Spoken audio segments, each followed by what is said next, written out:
The venue was actually paid for 2 years in advance by your late grandmother's estate, and your twin sister just attempted to defraud both venues for a total of $85,000.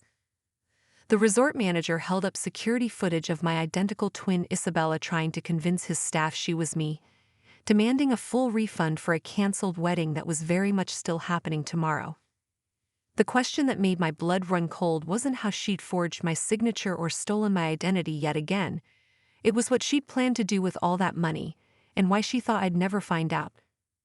My name is Sophia Martinez, and I'm standing in the opulent lobby of the Rosecliff Resort 24 hours before my wedding, watching security footage of my twin sister committing fraud while wearing my face. But to understand how my wedding became the stage for Isabella's most ambitious con yet, you need to know our history. Isabella and I are mirror twins, identical in appearance but opposite in every way that matters. Where I studied accounting and built a steady career, she chased get-rich-quick schemes. Where I saved carefully for my wedding, she spent recklessly and demanded bailouts. Where I honored our grandmother's memory, she saw only inheritance opportunities. Our grandmother Rosa understood the difference between us from childhood.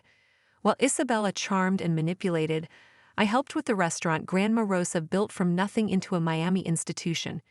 She taught me her recipes, her business sense, and most importantly, her values. Mija, she'd say, watching Isabella sweet-talk another relative out of money, your sister has a hole in her heart that money will never fill. You protect yourself, sigh. When Grandma Rosa was diagnosed with cancer 3 years ago, she called me to her bedside with specific instructions. The restaurant, the house, most of the money, this goes to your cousins, to charity, to the community. They need it more. But for you, my corazon, I have something special. She prepaid for my entire wedding at the Rosecliff Resort, the venue where she'd married Grandpa in 1962 when it was just a small beach hotel. Now it was the most exclusive resort in South Florida, with a 2-year waiting list. She'd booked it for 5 possible dates over 3 years, knowing I'd use one eventually. When you find your love, you marry where I found mine, she said.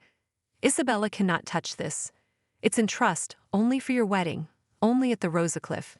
You understand. I understood. Isabella had already borrowed $30,000 from Grandma Rosa for a failed boutique, never repaid. This gift was protected from my twins grabbing hands, or so we thought. When I got engaged to David last year, I knew exactly where we'd marry. The Rosecliff honored Grandma Rosa's booking, transferring it to our chosen date. Everything was perfect, until yesterday. Isabella called at 6 p.m., her voice dripping with false sweetness. Sophie, great news. I've fixed your wedding disaster. What disaster? I was at home finalizing seating charts with David.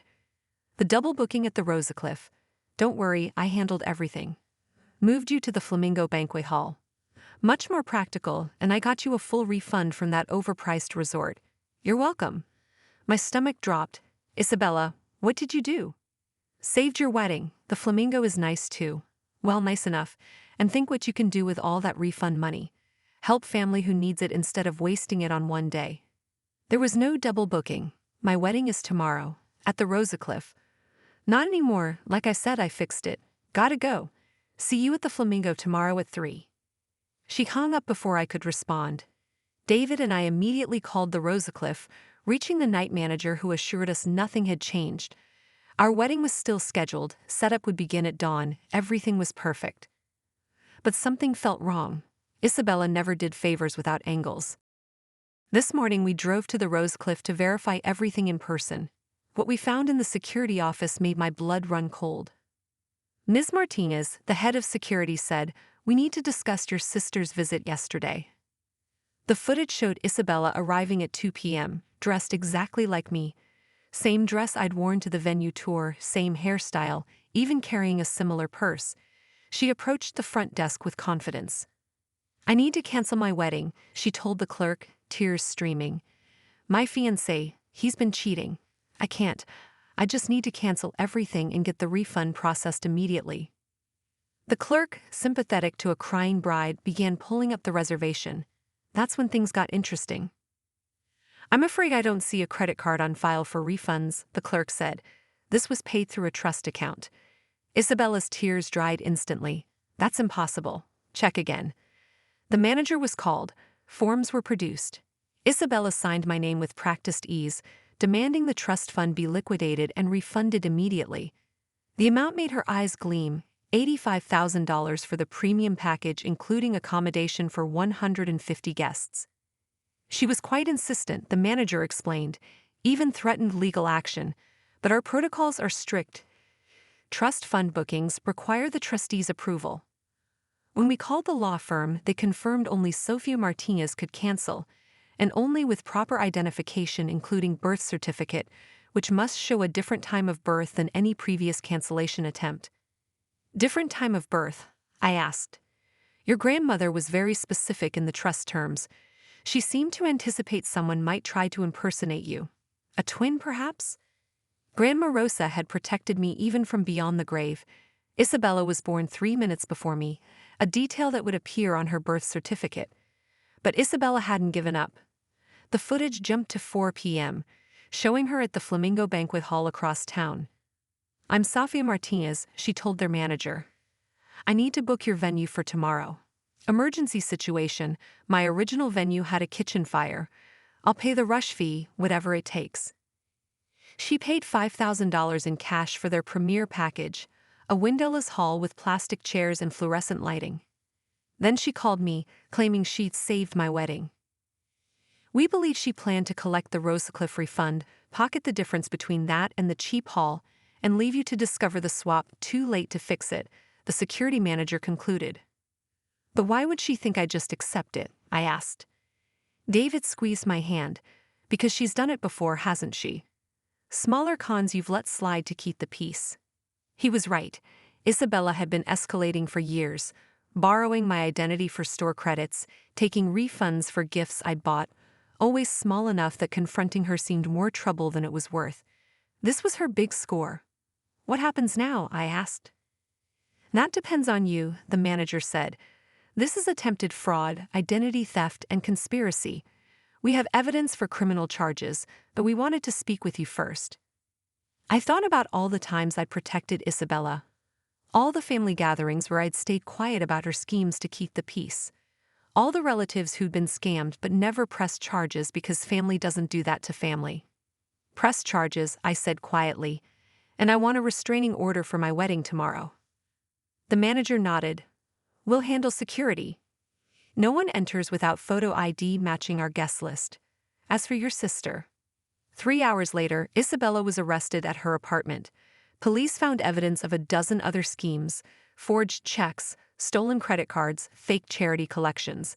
She'd been planning to use the wedding money to flee to Costa Rica. My phone exploded with family messages. How could you arrest your own sister? She made a mistake. Family forgives family. I sent one group text. Isabella tried to steal $85,000 and ruin my wedding. Anyone who thinks that's forgivable is welcome to bail her out. Anyone who attends my wedding tomorrow will respect that she's not welcome. Choose. Most chose the wedding. The ceremony was perfect. The Rosecliff outdid themselves. Apparently, attempted fraud makes them very attentive to the real bride. The beach setting Grandma Rosa had loved, the garden where she'd said her vows, even the same suite where she'd spent her wedding night. It was magical. Isabella's empty chair at the family table wasn't mentioned. The cousins who'd been her victims smiled a little brighter. My aunt, who'd lost $10,000 to Isabella's investment opportunity, hugged me extra tight. You did what we all should have done years ago, she whispered. During the father-daughter dance, Dad finally spoke about it. I'm sorry you had to be the strong one. We enabled her for too long, hoping she'd change. Grandma Rosa knew, I said. That's why she protected the wedding fund. She protected you, he corrected. She knew one day you'd have to choose between enabling Isabella and protecting yourself. I'm proud you chose yourself. The Flamingo Banquet Hall called during the reception, confused about the Martinez wedding that never showed. David handled it, getting them to email their contract with Isabella's forged signature. More evidence for the prosecution. Isabella made bail 2 days later, hosted by a distant cousin who still believed her tears. She immediately violated the restraining order by showing up at my apartment, screaming about family betrayal and ruined futures. The security camera I'd installed after Grandma Rosa's advice caught everything, her threats, her admission that she'd been planning this for months, Her rage that I'd always been the favorite and owed her for being born second. She's now awaiting trial for multiple felony charges. The prosecutor says she's looking at 3 to 5 years minimum, more if other victims come forward. They have been. Turns out Isabella had been running schemes none of us knew about. But that's tomorrow's problem. Today, I'm on my honeymoon at the Rosecliff. Grandma Rosa had prepaid for that too, knowing I'd need peace after the wedding. I can see the beach where she married Grandpa from our balcony. Last night, I found a letter in the hotel safe, left by Grandma years ago. My amor, if you're reading this, you've married at the Rosecliff and probably had to stop Isabella from ruining it. I'm sorry you carry this burden, but some people choose to be takers. You can't save them from themselves. Live your life, love your husband, and know I'm watching over you.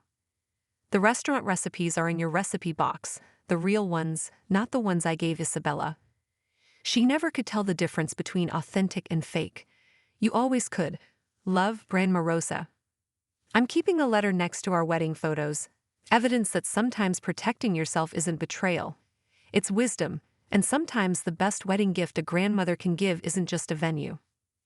It's the strength to stop letting family steal your joy, one forged signature at a time.